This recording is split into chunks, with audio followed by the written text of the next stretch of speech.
What would your answer be if I asked you this question? What was Jesus' mission here on earth? Many years ago, I would have said to seek and save the lost. But in the back of my mind, I would have known there was more to it because Jesus also said, "Nobody comes to the Father except through me." So Jesus' mission was to seek and save the lost so we could find our way back to the Father. But even so, most Christians never really reach the ultimate goal of coming back to the Father, do they? We tend to stop at the cross and remain there, even though Jesus never said his mission was to bring people to himself. There are, of course, various reasons for this, all spanning from doctrinal errors to the well-known father wound.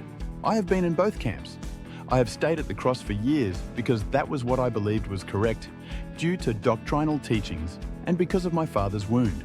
Having grown up with an abusive, narcissistic father, it felt scary, almost impossible, to relate to God as a father in case he turned out to be like my biological father. Instead of confronting this fear and challenging myself to trust God the Father, it was easier to accept wrong doctrinal teachings that allowed me to stay at the cross. If we remain at the cross, we are rejecting half of Jesus' mission here on earth. So we must ask ourselves, how can we who have had bad fathers overcome our father wound and take a chance at trusting God the Father?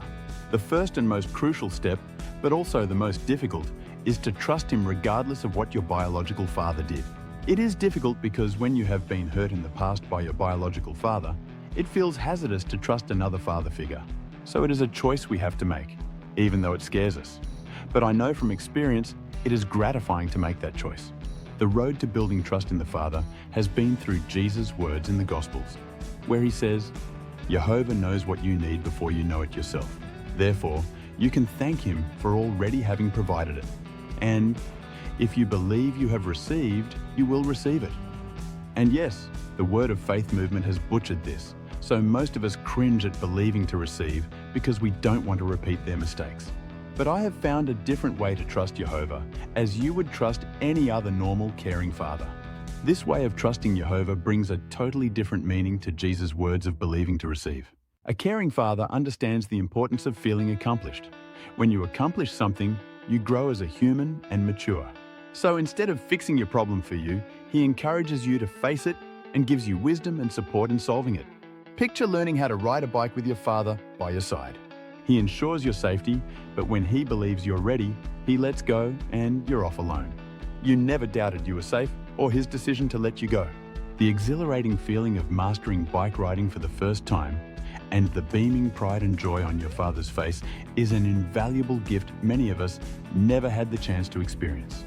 This is the behavior of a loving, supportive father, and it mirrors how Jehovah cares for us as a father.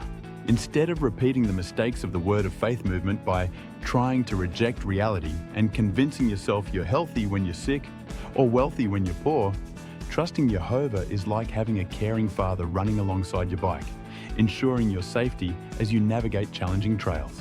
When the time is right, he releases his grasp, allowing you to conquer obstacles with his support and granting you the exhilarating achievement of mastering the journey. You never doubt you are safe. You never doubt his decision to release his grasp and allow you to conquer your obstacles. Because he is right beside you, you know that he trusts you to have what it takes to do this.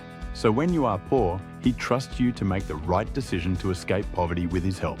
When you are sick, he trusts you to make the right decision to be healed with his help. When I trust Jehovah, I boldly rely on him for everything: provision, healing, protection, guidance, and all my needs. However, I am not trying to pretend that I am healed if I am sick or wealthy if I am poor. I recognize my reality and remind myself that my Father wants me to be healed and meet all my needs. I don't dictate how he should do it or when. I only recognize and trust in his commitment to keeping me and my household healthy, prosperous, well cared for, safe, and fully provided for. It's an exhilarating journey of faith and blessings, and he has never let me down. I have complete faith in Jehovah as my Father, and I never question his love for me. When I face challenges, I reassure myself that I trust Jehovah to guide me through, and I believe that he trusts me to overcome whatever obstacles come my way. I am capable of this despite having a difficult biological father, because I have moved beyond the past and embraced the Father whose name is Jehovah, just as Jesus instructed us to do.